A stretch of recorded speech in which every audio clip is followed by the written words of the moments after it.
ادامه برنامه‌های رادیوی تاجیکستان.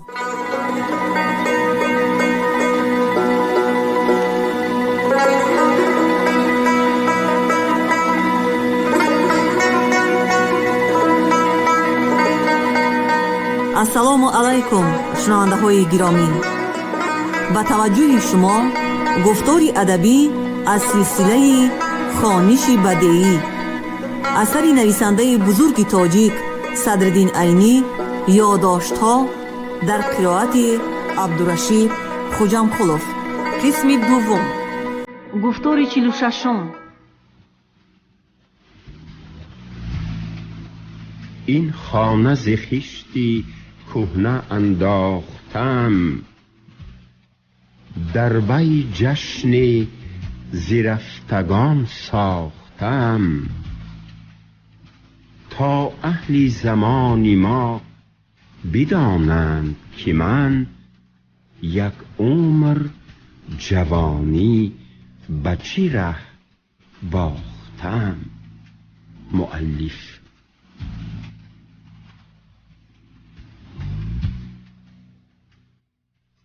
دختری روحشناس خاموش ماند و این خاموشی او دراز کشید، اما مانند آن که به من چیزی گفته از من نگرانی جواب باشد، چشمان خود را به من دوخته می ایستاد.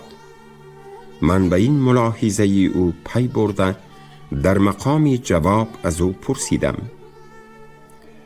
آن مرد خوشبخت کی بود؟ دختر به همان وضعیت اولیش به من چشم دوخته ایستاده و تبسمی دندان نمایی کرده گفت: اگر تا حال از حرکتهای من و سخنانی در اینجا گفتم کی بودنی آن جوانمرد را نفهمیده باشید، من آشکارا میگویم که آن شما بودید. شما بودید که حیله های کفش پیشمانی های خواجه اوبانی های ما را کشاده، با جسارتی تمام به پدرم معلوم کرده او را مسخره نموده در دام خود کشیدید. این کاری شما بود که مرا درباره به واسطه شما امکانیتی ویران کرده شدنی بعضی عنعنه های دیگری خواجه اوبانی ها امیدوار کرد و به این سبب من به شما محبت پیدا کردم و رفته رفته این محبت به درجه کمال رسید. این شما بودید که مرا دوباره زنده دل کرده، دوباره در دل من آرزوهای جوانی را بیدار گردانیدید. این شما بودید که منی 28 ساله را دوباره به 18 سالگی آوردید. خلاصه این شما بودید که عشقتان مرا به ویران کردن و از پیش برداشته پرتافتنی همه مانعه ها وادار کرد. نهایت این شما بودید که من از غلیان خونی جوانی مجبور شدم که در پیش شما سری رضا و تسلیم خم کنم.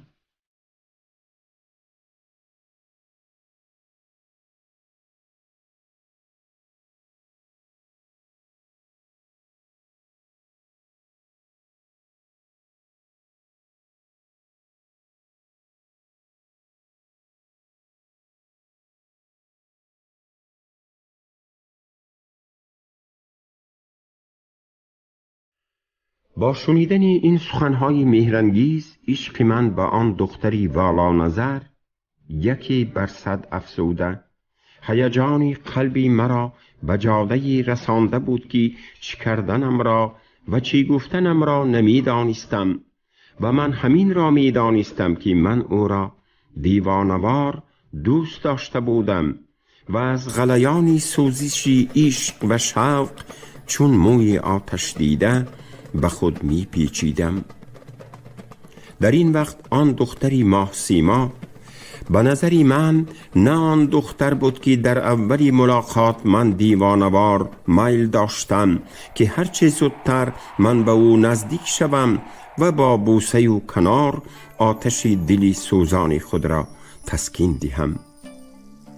راستی گپ این است که من در اولی ملاقات او را یک دختری سبک پای هر جایی گمان کرده بودم که آن شب نصیبی من شده است. در این وقت آن دختر به نظری من یک حسن مجسم می نمود که در ضمن زیبایی صورت کمال معنوی را در بر گرفته بود. اگر خلاصه کرده گویم، محبتی من نسبت به او در اولی ملاقات عشق حیوانی باشد، حاضر به درجه عشق انسانی بالا رفته بود. دختر در اندیشه فرو رفته مرا گرفتاری هیجان و آشفتگی دیده باز خودش به سخن درآمد. آری، عشق شما مرا مجبور کرد که من سری تسلیم و رضا به پیش شما خم کنم، گفت او و دوام کرد. لیکن معنی تسلیم و رضای من آن نیست که من حاضر به هر گونه حرکت‌های گستاخانه شما برداشت کنم. این کاری دخترانی هر جایی سبک پای است. من می‌خواهم که اگر تقدیر رفته باشد، من با شما با نکاحی رسمی روی راست زندگانی نمایم، وگرنه من در تنهایی در زیر غم و کلفت و اندوه هلاک شوم هم به آن گونه حرکت‌های بی‌ناموسانه سبک پایانه تن نخواهم داد. من نه تنها راضی بلکه از جان و دل و دیوانوار راغب می باشم که محبت قلبی ما با هم در ظاهر هم با رشته نکاح بسته شده، ما با هم انسانوار زندگانی نماییم. گفتم من در جواب و علاوه کردم: اما این کار را نظر به فکری تو با این پدری یک رهی تو چگونه به وقوع می آریم؟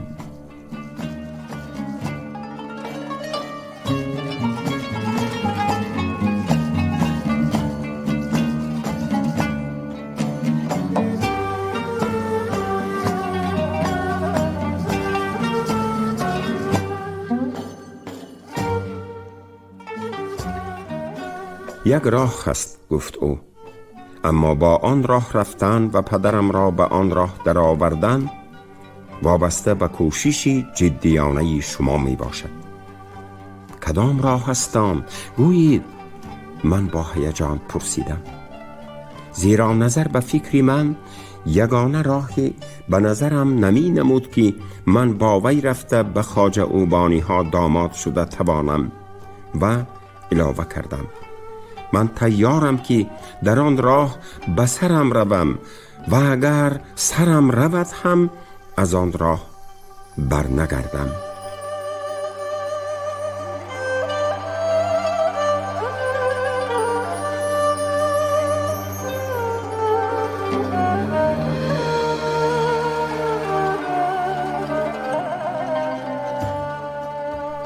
دختر تبسمی کرده گفت: اگر آن راه راهی باشد که در وی احتمالی رفتنی سری شما باشد، پس آن راه برای من چی در کاری دارد؟ آخر سری شما در پیش من نه تنها از خواهش‌هایم، از جانم، از دلم و از همه هستی خودم هم عزیزتر است. راهی که من فکر کردم راهی عادی است، اما پدرم را به آن راه درآوردن قدری دشواری دارد که آن به کوشش شما وابسته است. دختر در ایضاح آن راه گفت: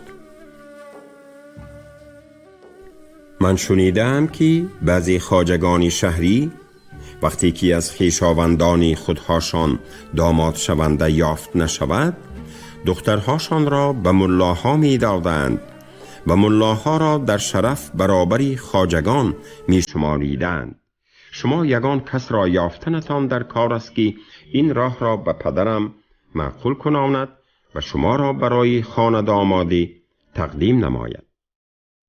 او خاموش مانده منتظر جوابی من شد. من در اندیشه افتاده بودم که کدام روباه را یافته و پیش این گرگی پیر فرستانم تا که او را به این راه در آورده تواند. دختر از فکر کرده ماندنی من پین داشت که من در اندیشه بعضی ملاحظه هایی بعد از نکاح افتادم. او آن ملاحظه ها را به طرز احتمال بیان کرده در راهی برطرف کردنی آنها گفت: احتمال شما به خانه داماد شدن و به اینجا آمده در این بیابانی ریگزار زندگانی نمودن راضی نباشید، لیکن شما این شرط را تا نکاح قبول کرده ایستید بسنده است. بعد از نکاح من کنیزکی شما می شوم. در آن وقت اختیاری من موافق شریعت در دستی شما می شود. خواهید اینجا می نشینید، خواهید از یگان جای یگان کلبه یافته مرا آنجا می برید. من دهن راست کرده می خواستم جواب دهم، اما او با دست خود مرا به خاموش ایستادن اشاره کرده در پی بیان یک ملاحظه احتمالی من و دفع آن افتاده دوام نمود: عجب نیست که در خاطری شما ملاحظه دشواری روزگار افتاده در فکر فرو رفته باشید. اما من در این باره پیشکی گفته میمانم که اگر شما مرا به شهر برید هیچ گونه وزنینی من به شما نمی افتد، چون که من در مدت این 10 ساله تنهایی تا فرصت یافتم کتاب خوانده سواد خود را بلند کردم و هرگاه که کتابخوانی دلگیرم کرد به درزدوزی مشغول شده این هنر را هم به کمال رساندم. من در شهر می توانم که دختران آدمان را خواننده یا اینکه درزدوزی کسانه کرده یک لب نان یابم. هرچند من در راضی شدن پدری او شک داشته باشم هم به او باوری دادم که پدرش را به راه درآورده می توانم. اول خود دیده درایی کرده دل او را به دست می گیرم و بعد از آن آدمی صاحب نفوذی را یافته به او خواستگاری می فرستانم. در این وقت که ماه از بالای سری ما گذشته به طرف غرب میل کرده بود، در طرف شرق سفیدی مناره مانندی عکس خود را به آسمانی کبود انداخته وی را سفید شتاب می کرد. دختر از جای خود خیسته ایستاده گفت: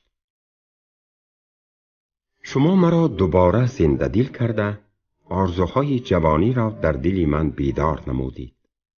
من دوباره به زندگانی خوشبختانه امیدوار شدم. بعد از این در این امید زنده ماندنی من در دست شماست.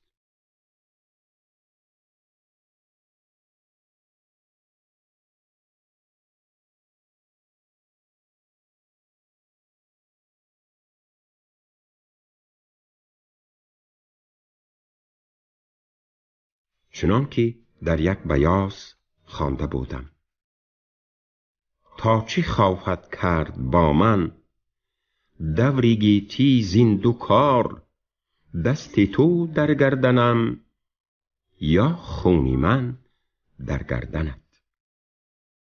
من که برابری او از جا خیسته در رو برویش راست ایستاده بودم، دستانی لرزانی خود را به گردنی لطیفی اطلسی سفید مانندی او انداختم. او دستانی تفسانی خود را به بغلم گذرانیده مرا پیش کشید. لبانی تفسان مانندی 2 سیمی الکتریکی چنان به هم سخت چسبیده بودند که از هم جدا شدنی آنها دشوار می نمود. در این وقت روشنایی روز چون بختی سفیدی ما به سری ما پرتو افکنده بود، اما بخت ما را سیاه کردن این روشنایی هم ممکن بود. باید به همین ملاحظه باشد دختر وای رسوایی نزدیک رسید. گویان مرا سر داد و گریخت. من یک وقت از خود خبردار شدم که مانند یک هیکلی بی جان شخ شده ماندم. اکنون سفیدی روز به درجه‌ای رسیده بود که از 100 قدم دورتر آدم را شناخته می توانست. من بی آنکه به آن رباط نزدیک شوم از طرف جنوب تری وی از پسخمی‌های خامه‌های ریگ گذشته به مزار رسیدم و به چله‌خانه خود در آمده در را بر روی آشنا و بیگانه بستم و در آن کلبه‌ای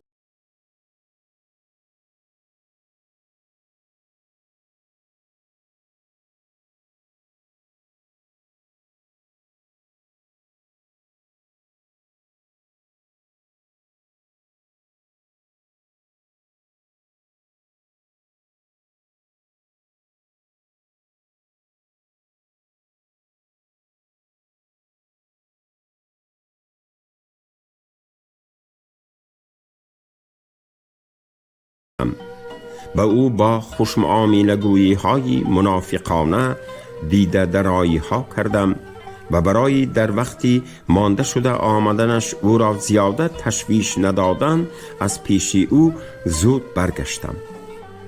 بعد از آن به هر مناسبتی پیش او می در آمدم و در صحبت در رفتی سخن گپ را درباره احوال خصوصی و عائلوی او آورده کنجکاوی ها می کردم، اما در هر بار آن روباهی پیر و پرسش های من جواب های کوتاه داده احوال خانوادگی خود را نمی کشاد که من به او مصلحت ها دهم. وقت می گذشت اما در کاری من کشایشی نمی نمود. ستاره زود پیش من آمده از آفتابم سلام می رساند و از چگونگی احوال من می پرسید.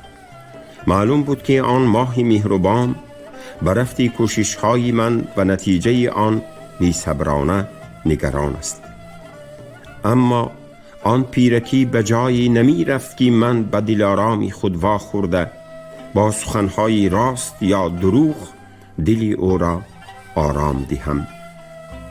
آخر واقعی روی داد که آن گرگی پیر بی اختیارانه احوال عائلوی خود را لیکن با حیله‌گری های روباهانه در پیش من کشاده پرتافت. روزی از خواجگان بهاءالدینی از یک خواجه 60 ساله زن مرده به دختری او خواستگار آمد. او طلب آن خواستگار را رد کرده فرستاد. من از این واقعه فایده بردن خواسته و پیش او در آمده خود را از رد شدن طلب آن خواستگار بی خبر نشان داده او را با توی دخترش مبارکباد گفتم. او در جواب رد شدن طلب خواستگار را به من نقل کرده درباره سبب رد کردنش گفت: اجداد ما به حضرت عثمان که یاری سیومی پیغمبرند میرسند. خواجگان بهاءالدینی باشند، نام خواجگی را بعد از بهاءالدینی نقشبند به خود بستند، اما کیها بودنی باباهای بهاءالدین نامعلوم است. عجب نیست که سلسله نسبی بهاءالدین به آتش پرستانی پیش از اسلام بخارا رفته رسد. در این صورت بهاءالدینی ها در شرف چگونه با ما برابر شده می توانند که ما به آنها دختر دهیم؟ از روی شنیدی من گفتم به او سینی کریمه مستوره دخترشان خیلی کلان شده است. از روی شریعت یکی از حقهای دختر به پدر آن است که بعد از به بلاغت رسیدنش زود او را به شوهر دهد. هرچی زودتر آن عزیز را به شوهر می دادند بهتر بود. ما در مدرسه کم خوانده باشیم هم شریعت را می دانیم، گفت متولی. شریعت همیشه در وقتهای ضرورت از قاعده های خود استثناء می کند. چنانچه در 4 کتاب در موردی گفته شده است که گر ضرورت بود روا باشد.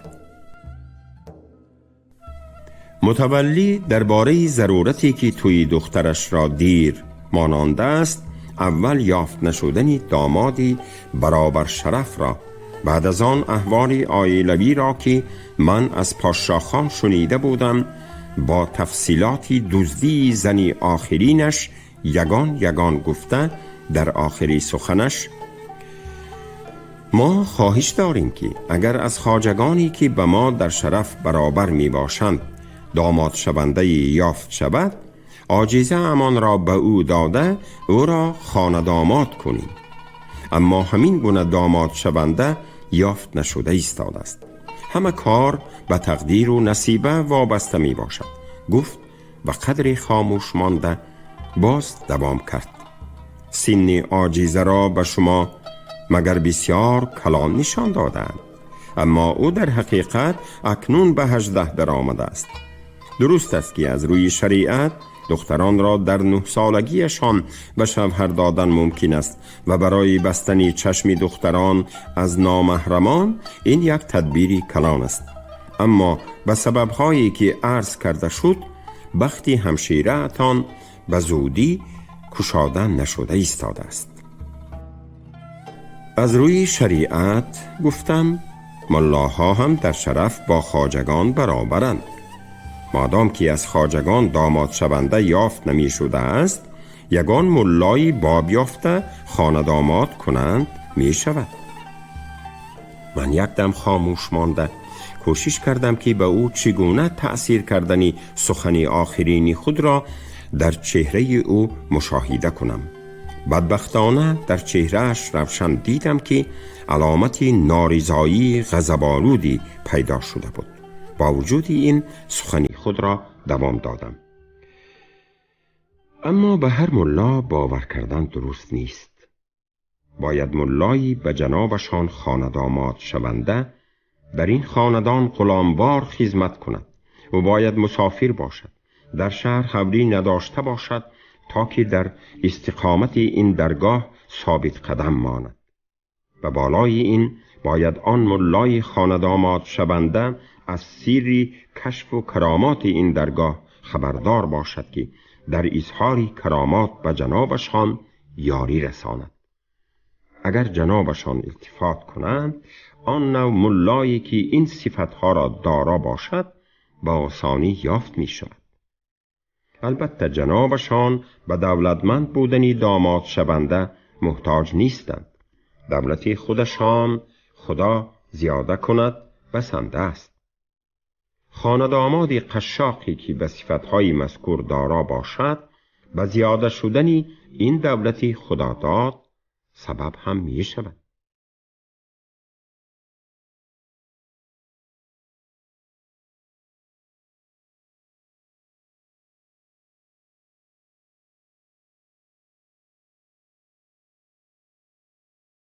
البته من با این سخنانی آخرینم خود را به خانه دامادی تقدیم کرده بودم، چون که همه شرطها به خودم راست می آمدن. من مسافری کولابی بودم، در بخارا حولی نداشتم. از سیری کفش پیشمانی هم که از جمله کرامات آن درگاه بود خبردار بودم. به بالای اینها قشاق هم بودم. حریف هیلگر هم مقصدی مرا فهمیده از چهرهش آن علامت نارضایی غضب‌آلود را در حال برهم داده نقابی شادمانی ساخته را بروی خود کشید. اما در زیر آن نقابی ساخته هنوز نهفته بودنی نارضایی غضب‌آلود از چشمان کنجکاوی من پوشیده نماند. با همه این که آن گرگ باران دیده من بودنی آن دامادی شرطی را فهمیده بود، خود را به نادانی زده با آهنگی همان شادمانی ساخته جواب داد: کاش که تقدیر رفته باشد و همین گونه یگان ملا یافت شود. ما تیاریم که در حال از کیسه خود توی کلام کرده عاجزه خود را به او داده یک فرزندی خود را دو نماییم، گفت او و علاوه کرد: در اینجا با ملاها ملاقات کم می افتد. چی می شود که شما در این کار به ما یارمندی رسانید و زودتر شهر رفته یگان ملایی را که صفتهای مذکور در وی راست آید یافته، در نظری مردم از جانبی او و فرستادن یگان آدمی مشهوری معتبر برای خواستگاری سبب شدید. سرتاسری این گفته‌های این گرگی سال خورده پر از حیله و نیرنگ بوده.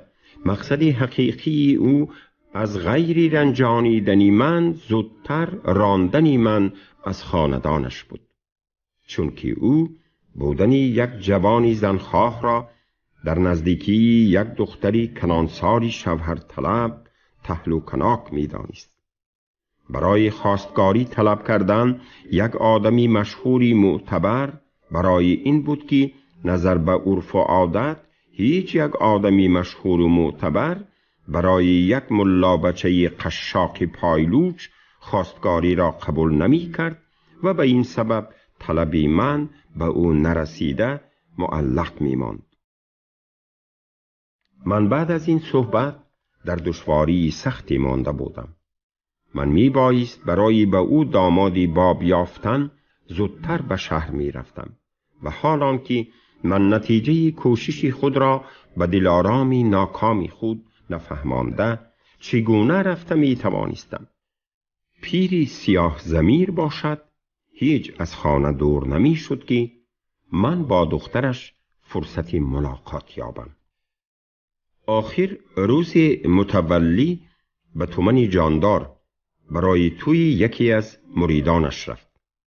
من منتظری ستاره شده از خانه نبرآمده نشستم.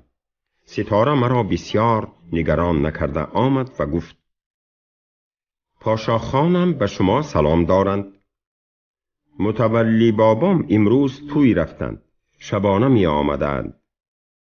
پاشا خانم تعیین کردند که در اولی تاریک شدن شب شما به پیش دری پرتوی رباط روید بوده است. خودشان در پس آن در به شما نگران می ایستادند. ستاره سعادت شراره خبری خیش را به من رسانده رفت، اما من در میانه حسها و هیجانها مانده چکار کردنی خود را نمی دانستم. یکم آن که من بعد از گذشتنی مدتی دراز از ملاقات اولی باز امشب در تاریکی با آن ماه تابان ملاقات می کردم. این لذتی بود که مرا از هیجان به نشیمنگاه های جنتی خوشبختی می برآورد. دوم من می دانستم که این ملاقات آخرین ما خواهد شد. تصور کردن این بدبختی مرا به دوزخی ناامیدی و محرومی می انداخت. سیوم من می بایست در این ملاقات دلی بی آرامی محبوبه دلارامی خود را با سخنهای دروغ آرام می دادم، در صورتی که من می دانستم پدرش طلبی مرا رد خواهد کرد.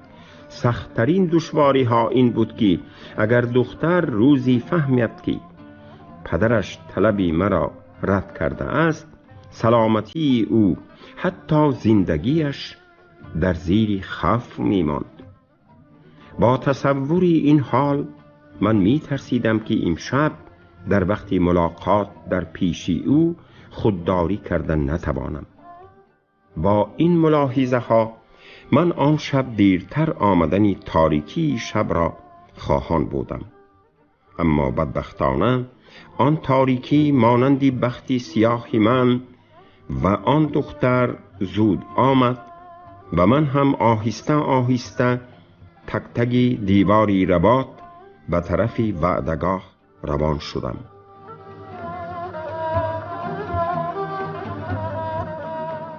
شما گفتار 46 را از روی اثری نویسنده بزرگ تاجیک صدرالدین عینی یادداشت‌ها شنیدید. راوی عبدالرشید خوجمقلوف، کارگردان شیرعلی نغزلی. پایان گفتار ادبی از سلسله خوانش بدیعی.